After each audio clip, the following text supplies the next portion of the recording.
Alors, on va analyser différents candidats de l'élection présidentielle française. On va s'attarder principalement sur ces informations. Stéphane, on va passer en revue Mélenchon, Hamon, Macron, Fillon et Marine Le Pen. Leur point de vue aussi sur le conflit israélo-palestinien, des sujets qui intéresseront également la communauté juive en France, qui vont voter à partir de dimanche. Stéphane, je vous propose de commencer par le plus à gauche de nos candidats. Il s'agit de Jean-Luc Mélenchon. Hier, le CRIF, le Conseil représentatif des institutions juives de France, a appelé les juifs français à aller voter et surtout à faire barrage aux extrêmes. Ils appellent donc à voter contre le Front National, mais également contre Jean-Luc Mélenchon. Stéphane, on a vu beaucoup de sujets, de posts, d'articles partagés, notamment sur les réseaux sociaux. Certains traitent Jean-Luc Mélenchon d'antisémite. Est-ce que vous iriez jusque-là, vous, Stéphane ? Non, je pense pas que Mélenchon soit antisémite. Je pense pas d'ailleurs qu'il y ait de candidats antisémites à cette élection. Si vous voulez, à gauche ou même dans le Parti socialiste, Jim, il y a deux courants.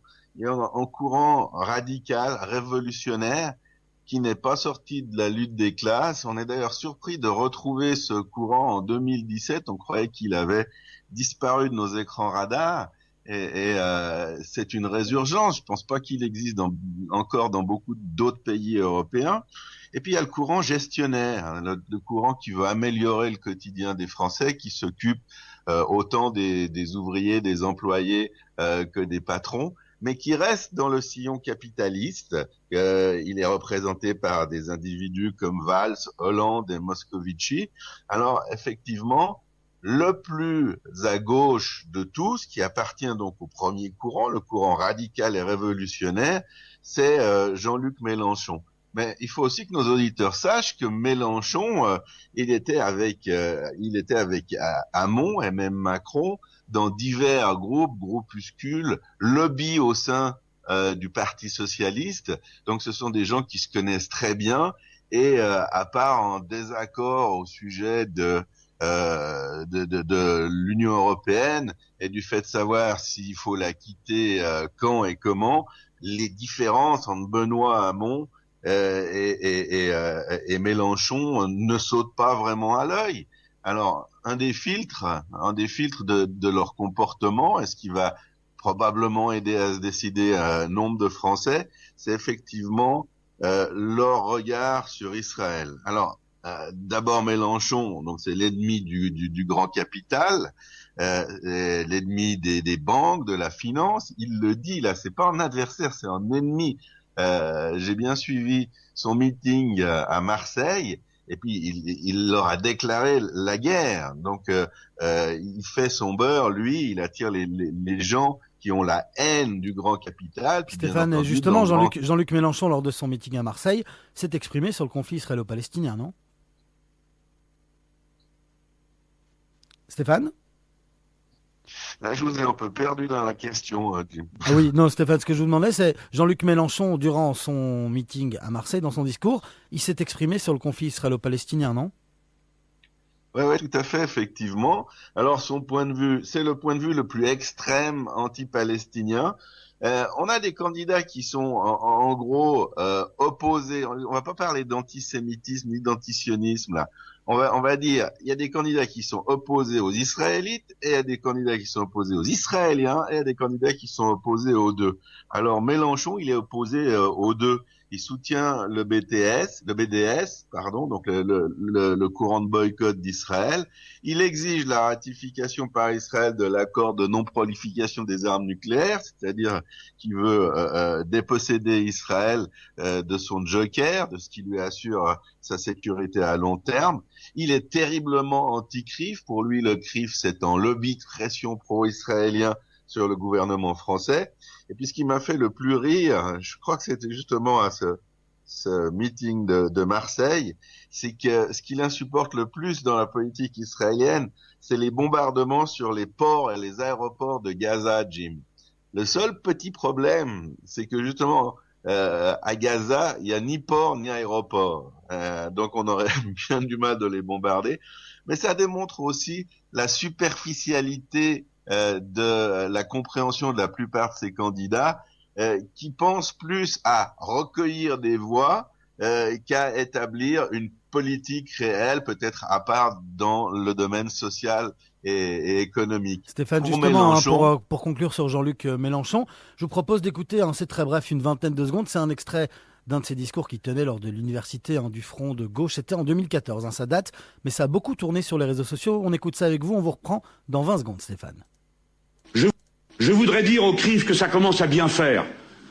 Les balayages avec le rayon paralysant qui consiste à traiter tout le monde d'antisémite dès qu'on a l'audace de critiquer l'action d'un gouvernement. Il y aurait donc un seul et unique gouvernement au monde, qu'il soit de gauche ou d'extrême droite, qu'aucun d'entre nous n'aurait le droit de critiquer sans être aussitôt accusé de racisme. C'est insupportable. Nous en avons assez, je veux vous le dire. J'en ai assez de voir que vous m'accusiez d'antisémitisme. Voilà, on comprend que les tensions entre le CRIF et Jean-Luc Mélenchon remontent déjà il y a quelques années. Stéphane, je sais que c'est compliqué, mais je vais vous demander d'être très bref si vous voulez réagir là-dessus, parce qu'on a encore 4 autres candidats à analyser. non, je veux pas réagir là-dessus. Je crois que on en a parlé. Et vraiment, c'est pas de l'antisémitisme. Puis, il y a un point que j'aimerais ajouter, alors très brièvement, qui est très intéressant. D'après des gens qui l'ont côtoyé, notamment dans sa période africaine et qui connaissent plus ou moins sa famille, il y a quand même 70-80% de chances que non seulement Mélenchon soit franc-maçon, ça on le sait, c'est un petit peu quand même bizarre pour un type d'extrême gauche, mais qu'il ait des origines juives. On parle d'un quart à même peut-être en demi. Alors il est très discret là-dessus, mais c'est plus que probable. Donc l'accusation d'antisémitisme, non, mais il est opposé à Israël et il est opposé à l'organisation communautaire des Juifs en France et en Europe. Voilà, c'est important de préciser. Il y a beaucoup de choses qui tournent sur les réseaux sociaux. Stéphane, on va passer à Benoît Hamon. On va peut-être pas trop s'attarder sur le candidat du PS parce qu'on en a déjà parlé un peu avec vous. Mais voilà, le candidat du PS, lui, il s'exprime assez régulièrement sur le conflit israélo-palestinien et il est plutôt assez clair dans ses idées, non ? Ouais, il est assez clair dans ses idées, mais aussi, je reviens sur ce que je viens de dire. Ces idées, c'est pas forcément justement des opinions tranchées. Pour tous ces candidats, ils pourront mettre en œuvre leur politique si et une fois qu'ils sont élus à la présidence de la République. Ils auront tout le temps de définir avec leur entourage, avec les ministres qui se seront choisis, la politique par rapport à Israël, le Moyen-Orient, l'énergie, etc. Pour le moment, leur finalité principale, c'est d'obtenir des voix. Alors, à propos d'Hamon, j'ai quand même noté un truc qui démontre ce raisonnement. Il y a quelques semaines à la télévision, il a dit par rapport à Israël, parce que c'est quand même ce qui nous intéresse le plus ici depuis Mettoula, que l'établissement d'un État palestinien était le meilleur moyen de s'assurer qu'Israël n'est pas attaqué par ses voisins. Alors ça, c'était très récemment pour expliquer son point de vue. Mais en 2014, le même Benoît Hamon disait presque la même chose, mais pas tout à fait. Il disait que le meilleur moyen de récupérer l'électorat des banlieues, c'était l'établissement d'un État palestinien. Voilà un petit peu ce que j'aimerais souligner dans les dynamiques, dans la stratégie des candidats qui se voient surtout pas au travers de ce qu'ils disent et pas dans ce qu'ils disent. Et puis en dernier mot, si vous permettez, sur Hamon très rapidement, il est quand même soutenu par Dieudonné et Alain Soral, qui sont vraisemblablement les pires antisémites de France et d'Europe. Et Valls l'a accusé d'avoir une approche trop accommodante avec l'islam radical, une opinion que je partage totalement. Ouais, pour les soutiens de Benoît Hamon avec Soral et Dieudonné, moi j'ai vu ça nulle part, Stéphane, mais bon, on analysera ça de notre côté, on vérifiera ces informations. Stéphane, on va passer plus au centre, on se dirige déjà un peu plus vers la droite avec Emmanuel Macron du mouvement En Marche. Alors lui, il s'est également exprimé sur le conflit israélo-palestinien, notamment sur Radio J à Paris, mais aussi sur Beurre FM. Alors il a été assez clair, lui, il veut clairement la création d'un État palestinien également pour la sécurité d'Israël. Comment le candidat Macron, il est perçu en Israël? On sait qu'il intrigue beaucoup dans le monde entier, aux États-Unis, en Belgique. Il est perçu comment en Israël? Alors, il est perçu comment? Mal. C'est pas qu'il est mal perçu qu'on l'aime pas, c'est qu'on a du mal à avoir des repères. Tout le monde a du mal à avoir des repères avec Macron. C'est un candidat qui se définit le candidat de la gauche, de la droite et du centre, donc il ratisse très large. C'était un camarade, il faut le dire, c'était un camarade dans ces milieux de gauche très proches de Mélenchon et de Hamon. Ils étaient potes pour être précis et court. Alors, le fait de réclamer la solution à deux États, il y a beaucoup de gens qui le font même en Israël, c'est pas cela qui est important. Ce qui est important, c'est la manière de le faire. Alors Macron a déclaré qu'il serait, en tant que président, intraitable sur ce point. C'est-à-dire qu'il prône la politique d'ingérence. Il veut faire pression sur Israël, et c'est exactement ce qu'on n'aime pas du tout. Et puis, comme pour la plupart des candidats, si eux ne sont pas antisémites ni antisionistes, c'est leur entourage qui cause problème. Et son grand problème, c'est l'inexpérience. Et l'inexpérience attire les mouches. Et dans son cas, les mouches, ce sont les Chiraciens. Il n'est pas chiracien, il n'est pas de droite, il appartient pas aux républicains, mais il attire beaucoup de gens. À partir de Juppé, qui soutient l'homme de son parti Fillon du bout des lèvres, et puis surtout De Villepin. De Villepin, c'est le chiracien type. C'est le type qui reçoit son argent du Qatar.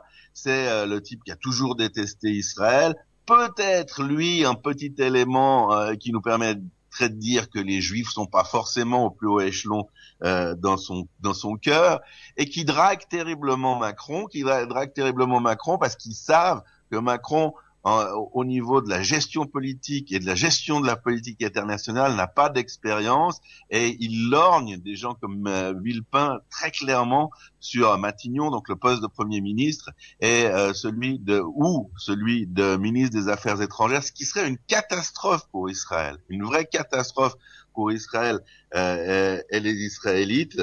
Et donc, ce sont des gens, les Chiraciens, qui appartiennent à la droite traditionnelle, et puis qui seraient tout à fait prêts, ils l'ont dit, de se séparer, de s'éloigner de cette droite traditionnelle afin d'obtenir des portefeuilles. Et puis pour terminer, peut-être si vous n'avez pas de questions sur le cas Macron, on rappellera peut-être que l'ancien président de la République, Jacques Chirac, depuis qu'il a quitté ses fonctions, vit dans un superbe appartement qui appartient à la famille Hariri, la famille de l'ex-premier ministre assassiné par les Syriens à Beyrouth.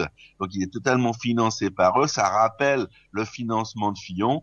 Et bien entendu, on n'imagine pas que des gens de ce courant chiracien adossés à Macron opteraient pour une politique amicale par rapport à Israël. C'est le grand souci. Donc un candidat très invertébré qui manque beaucoup d'expérience dans ces dossiers et qui attire les gens d'un peu partout. Puis il a besoin, notre ami Macron, il a besoin de ces Chiraciens, parce que on rappelle aux auditeurs qu'il y a maintenant l'élection présidentielle, mais dans quelques semaines, il y a les législatives.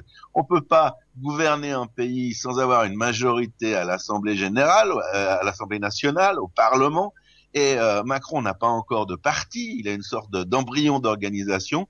Il faudra, s'il est élu, qu'il s'aménage en partie lors des législatives, et il peut pas construire tout depuis zéro. Donc, si les Chiraciens pouvaient lui apporter à peu près 10 ou 12 ou même 15% de députés à la nouvelle Assemblée générale, ça le sauverait, ça lui permettrait de gérer la France, de gouverner.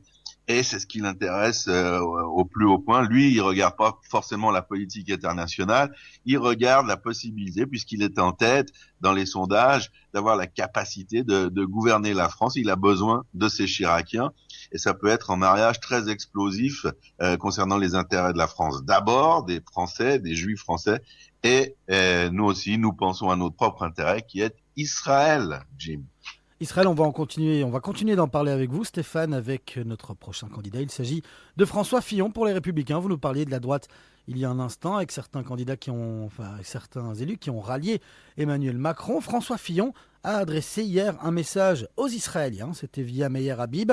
Il a diffusé une vidéo lors d'une soirée de soutien qui était organisée en Israël. Et là, François Fillon, il parlait moins d'ingérence. Il disait qu'il fallait régler le conflit israélo-palestinien, mais entre Israéliens et Palestiniens. J'imagine que ça, c'est des propos qui plaisent en Israël, Stéphane, du moins à une partie de la population. Bien sûr qu'ils plaisent, mais c'est toujours le même rapport.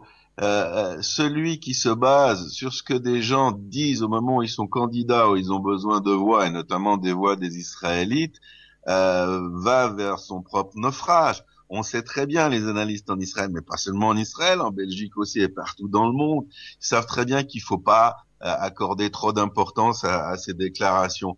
Ce qu'on peut dire de Fillon, c'est qu'il est pas anti-israélien. Il l'a jamais été. Il n'est pas chiracien.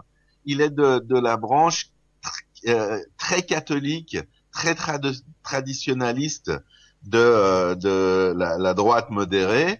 Ça nous inquiète un petit peu parce qu'on n'a pas forcément toujours les meilleurs rapports non plus avec ce courant-là. Ce qui est intéressant dans le cas Fillon, c'est que parmi tous ces candidats, c'est le seul qui ne soit pas révolutionnaire de gauche ou de droite. C'est le seul gestionnaire, Fillon. Et donc, on aurait avec Fillon la continuité, en fait, du sarkozysme, du hollandisme. Les gens ont des raisons d'espérer que ce serait mieux gouverné que sous Hollande. C'est pas le mec qui veut tout changer, qui veut tout chambouler, qui veut changer le mode de scrutin, qui veut dissoudre l'Assemblée nationale, qui veut passer à la 6e République. Non, c'est un gestionnaire. Maintenant, il y a deux questions qui se posent au niveau de sa capacité de gérer. La première, c'est est-ce que la France est encore en situation d'être gérée, notamment au niveau sécuritaire. On l'a vu cette nuit, c'est pas le dernier attentat que va subir la France. Elle s'en tire plutôt bien, malheureusement, pour ces policiers qui ont été tués ou blessés. Et puis au niveau économique, disons que la France est quand même mal en point avec une dette énorme. Et puis pour en terminer sur le cas Fillon, il y a quand même deux problèmes. Quand il n'était pas encore candidat et qu'il pensait ne pas être candidat, on lui doit deux remarques, une sur les Israélites et une sur les Israéliens. Il avait dit que la France avait dû recadrer la communauté juive parce qu'elle n'acceptait pas les règles de la République. Ça, c'est dans le passé, dans l'histoire. C'est bien entendu pas vrai. Il n'y a jamais eu de frottement entre les Israélites français et les règles de la République. On a été un peu surpris. Et surtout, c'est le genre de rabâchement, de redondance qui existe justement dans ce courant catholique traditionnaliste de la droite modérée. Ça nous a fait tiquer en Israël et aussi à certains responsables politiques en Israël. Et puis à une autre occasion, toujours quand il n'était pas candidat, c'est pour ça que c'est plus important, on lui avait posé une question au sujet de BDS et du boycott d'Israël, et il avait dit que ces mesures, donc BDS et le boycott, n'étaient pas suffisantes pour faire changer d'opinion, changer d'orientation les gouvernements israéliens, et qu'en fait il faudrait beaucoup plus. Alors ça nous inquiète effectivement beaucoup ici en Israël. Il pourrait y revenir, mais on serait content d'avoir un Fillon d'abord gestionnaire qui ne changerait pas tout, notamment les relations qui vont plutôt bien entre Israël et la France. Donc quelqu'un qui serait gérable pour nous, et puis justement dans ce cadre-là, ici en Israël, on aime bien la stabilité, on aime surtout bien l'idée que les Chiraciens seraient peu présents dans un cabinet Fillon, Jim. Voilà Stéphane pour l'analyse de François Fillon, merci beaucoup. On va passer au dernier point et pas des moindres, il s'agit de Marine Le Pen. Stéphane, il ne faut pas se cacher, le CRIF appelle à ne pas voter Front National, à faire barrage contre les extrêmes, que ce soit à la gauche ou à la droite. Mais Stéphane, on a vu, il y a un reportage qui a été diffusé mercredi par i24 News.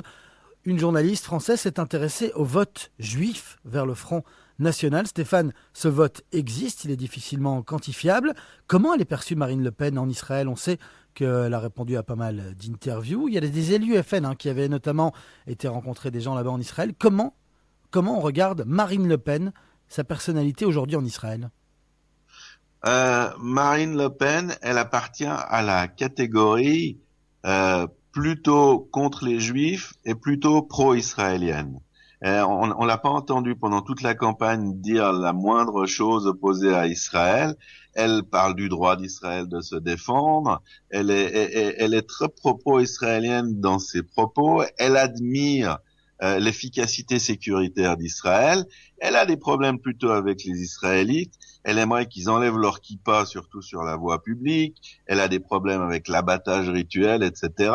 Mais elle a réussi, dans le débat politique national français, à vulgariser, en fait, l'existence du FN. Aujourd'hui, s'asseoir pour un débat avec Marine Le Pen, c'est plus s'asseoir avec le diable. Elle a également mis beaucoup d'eau dans le vin du parti par rapport à ce que faisait son père. Alors, peut-être de manière encore plus marquée que pour les autres candidats, la problématique avec Marine Le Pen, c'est son entourage. Alors, on a des gens comme Philippot, et d'autres qui sont pro-israéliens et même très pro-israéliens. On n'a pas de problème avec eux. Et puis on a ces droites traditionnelles, très chrétiennes, très antisémites. On a les skinheads, c'est-à-dire que quand vous êtes de droite, que vous pouvez pas sentir les juifs, que vous pouvez pas sentir les migrants, et que vous pouvez pas sentir la gauche, que vous appelez gauchiste, du matin au soir, eh bien l'endroit naturel où vous allez vous retrouver, c'est le Front National. C'est le Front National où il y a encore des membres qui font le salut nazi, qui s'expriment. Et le père Le Pen est toujours, lui, il est carrément antisémite. On va pas revenir sur les exemples de ce qu'il a pu dire, des horreurs qu'il a pu dire sur les camps de concentration et sur Israël. Un autre élément qui nous inquiète avec Marine Le Pen, c'est que la famille Le Pen s'est souvent ressourcée au niveau de ses moyens financiers chez Saddam Hussein. La famille a fait beaucoup de voyages là-bas. Saddam Hussein était un très grand ami de son père. Et on sait que Saddam Hussein et d'autres dictateurs arabes se sont payés des tranches des députés des parlements européens. C'est comme ça qu'ils faisaient avancer leur politique et c'est comme ça qu'ils se prémunisaient aussi contre de possibles interventions contre lui. On a vu que ça n'a pas marché à la fin, mais c'est ce qu'il essayait de faire. Donc des amis dangereux, une personnalité pas plus dangereuse qu'une autre, un parti extrêmement sulfureux, avec beaucoup de racisme à l'intérieur. Au niveau de la politique étrangère par rapport à Israël, il faut dire qu'une élection de Le Pen, ce serait pas la pire des choses qui pourrait arriver dans cette élection. Si on compare les extrêmes, Jim avec Mélenchon, je pense qu'Israël serait mieux avec Le Pen, mais c'est passé au tombé de Shari Ben Silla. C'est vraiment pas le rêve des gouvernements israéliens, des analystes de Metula, Jim.